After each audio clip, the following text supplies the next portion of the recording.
got the mentality of find the open guy and throw him the ball. That's the mentality of a quarterback. Then he runs. Now, everybody wants to use the argument, well, he had this many rushes. That's not him choosing to run. That's his offensive coaching staff trying to kill the kid and ruin his career, because that's what will happen. He's built like Aaron, and so you don't need to design runs for him. That's what you got running backs for. He can do it. That's the huge difference. So I don't want to hear like this. He's got a true quarterback's mentality of throwing the ball and then using it. It's always about throwing the ball first with Lamar Jackson. That's the difference. Man, I don't want to get too hung up on it. I hate to disagree with you, but I mean, just if you look at the 6-0 streak that the Panthers started on last season, Cam's numbers were great, completion percentage-wise. I mean, he was doing much better than Lamar Jackson is to this point. And I don't even have to mention that MVP season where, yes, it was a lot of the rushing, but it was also a lot of throwing the ball down the field. So I'll just leave it there. We can look at the numbers from those seasons, but the numbers speak for themselves. He was a great passer in those seasons. Numbers will lie to you like the devil trying to steal your soul. You got to watch the game film, and an NFL quarterback, to make an NFL quarterback, to be elite, to be a consistent, you have to make 5 to 10 tight window throws per game. I'm talking in between double coverage. I'm talking defenders man on man, draped on them, hands in there. Cam averages less than 2 of those per game. No, stop it. His throws, his completion percentage, when it skyrockets over 60%, they're not tight window throws. It is about scheming him open and using. So no, the numbers are great, but when you watch the film, he is not making your consistent NFL tight window throws. That is on the offensive staff and the rest of the players around him doing a great job within the scheme. Jay, what do you think they're doing in Baltimore? Greg Roman is running read option and run RPO every single time. They're doing that, and that's what I said. They're doing it, and what they're going to end up doing if they keep doing it is they're going to ruin their franchise quarterback that can potentially play for the next 15 years because they want to utilize his athleticism. They need to get away from that. Because that's the worst thing in the world Baltimore can do with this kid because of all the things I just said. Like, that's something you do with Colin Kaepernick, with RG3, with Cam Newton, because their mentality is run first, use my athleticism, arm is second. This kid has shown you in college, under Petrino, that when you ask him to stand in the pocket and be a quarterback or tell him his job's to throw the ball, he's got no issue doing that, and that is absolutely his number one mindset. You can't help that his coaching staffs, this kid is like, 212? I'm telling you, he's built like Aaron Rodgers. He's like 6'2.5", 215, 220 when he's got bricks in his pocket, and he's a slight build guy. They're going to get him broken by doing this. And he knows damn well that's why he's worked so hard throughout his entire career going back to college to prove that he can play within the pocket and be a quarterback. Because he knows, and he's been told by many people, you're not built like Cam, you'll get broken. And so I'm not going to blame him for what they're trying to do with him offensively because he's being a team player. But I hate to lump him in with the guys like RG3 and Cam Newton and Colin Kaepernick because there couldn't be any bigger of a crevasse in the differences in their mechanics as a quarterback overall from the Cam Newton Kaepernick to what Lamar Jackson has showed you on film. It's not about the numbers or what they're doing or whether he's running. It's about when I analyze them in the pocket and when I analyze them moving around behind the pocket with chances to deliver the ball, this kid is doing the same shit that Aaron Rodgers did at a young age, but he's just a better athlete. He's getting more yards, and they actually design runs for him because he's a better athlete. But I think that's the wrong choice for him. I couldn't be any more adamant. That's not the right way to use him and keep him around long term. That's how to recycle this guy in the next 5 years and be looking for the next kid. And he's definitely special. That doesn't mean he's going to amount to anything, but he's got the potential, and you see it on film. What else you got in news, Dave? Malcolm Butler for the Titans was put on IR. So that's a big hit to the corner spot for the Titans. The Jets placed Trumaine Johnson and wide receiver Josh Bellamy on injured reserve. So now the Jets are just putting more people on there. Also, a little bit of Eagles fly news. No, don't do it. They worked out Jordan Matthews today. The old reliable coming back. Hey, welcome back.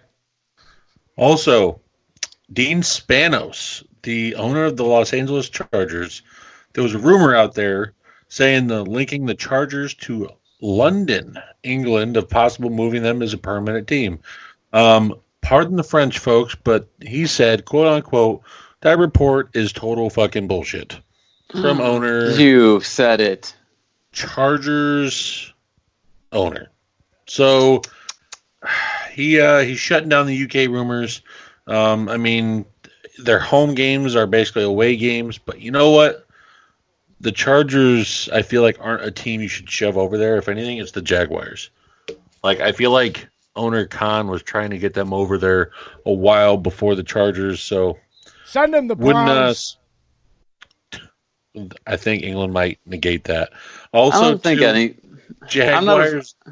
Huh? Just real quick, I'll say I'm not a fan of sending any team over there, but I'll leave it there. I wouldn't mind sending the Lions. That just gives the NFC North a bad name. Just too much travel, hassle. I get it's easy, but just ridiculous. No, send the Lions, please. Please. Get rid of them.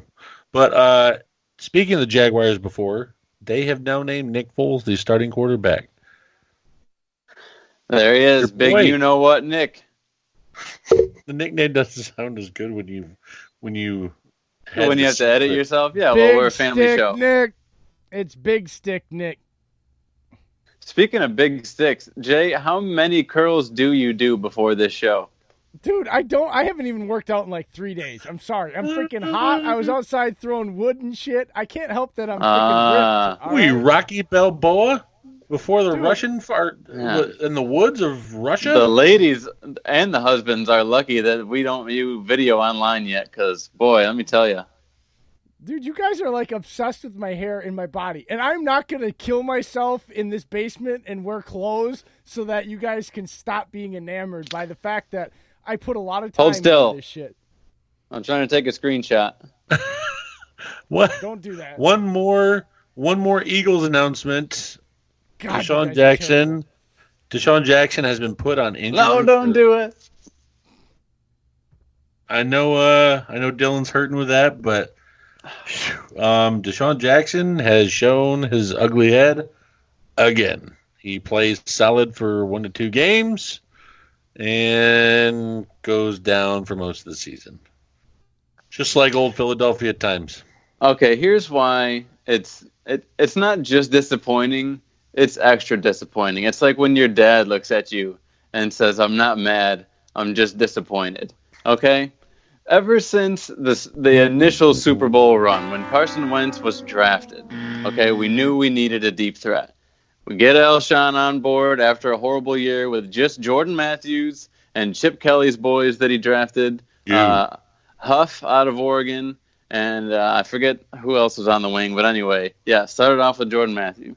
So we move on. Wentz's second year, Alshon Jeffrey comes in. Whoop, we're ready to go. All right. Torrey Smith comes on board. Okay, ready. We're going to make this run. Well, Wentz goes down, and then an MVP season. Never get to truly unleash Torrey Smith and his deep threat abilities. And here we are, third year, coming back. Here we are with Wentz. We're going to make it now. We got Alshon Jeffrey, and here's Mike Wallace. He's always been a deep threat. He can get it done right. Oh, you don't even remember Mike Wallace as an Eagle, do you? No. I do. It's like it never even happened. Is he still in the league? Do. I'm not sure, but he's certainly not on Philadelphia anymore.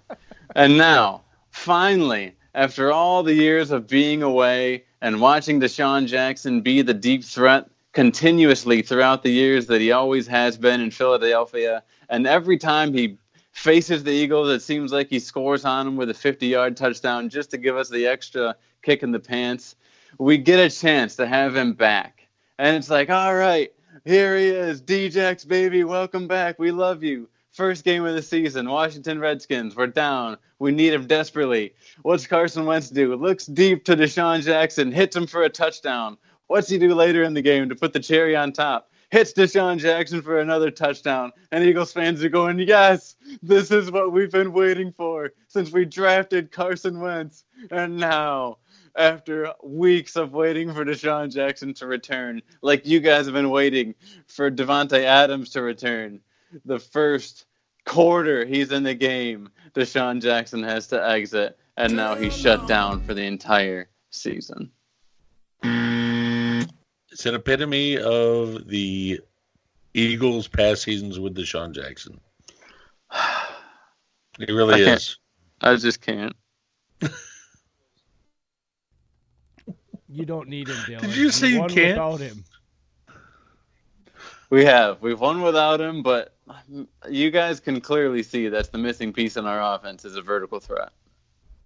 That's what. For. There's a guy named AB84, and I heard you guys might give him a workout during the bye. Don't get me started. Ooh, Antonio, slap a little paint on the painter. Brown. Talk about the wrong place for the wrong guy at the wrong time. Philly would tear him apart. That crowd would tear him apart.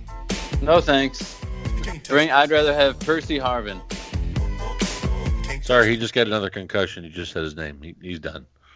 Well, he could light one up and get back on the field. Another IR news candidate. Like I said, folks, there was a ton of them today. Quan Alexander for the 49ers, the general of that defense. They brought in big money to bring him in. He was an underrated linebacker for years for Tampa. Put in a lot of work. Finally got to a defense where they're undefeated. And he goes down. It's just another one of those guys from LSU, linebacker U. Well, it's a big hit because look what happened after he went out. Wait a second. No. There we go. He technically was a DB in college, and as a first 2 years of his career, he was a strong safety.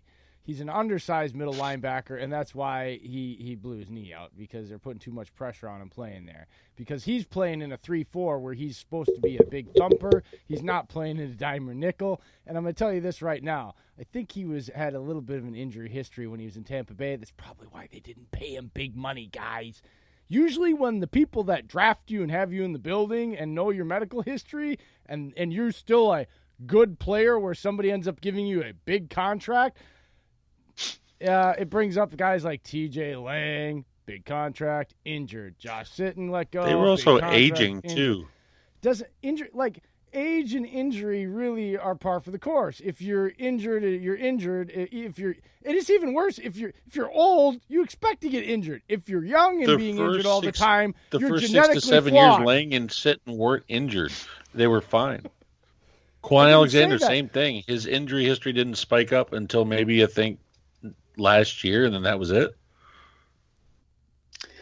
I feel like he's been dinged up throughout college and going into the pros, but as an NFL team, obviously that's something you weigh throughout the process of drafting a guy, and the higher you take him, the more confident you feel that he won't get re-injured.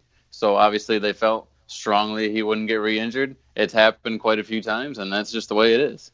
My biggest thing is look at when Quan Alexander was in the game, and you had Kenyon Drake freshly added to the team, barely knew the playbook. He goes out, Drake frickin' tears it up.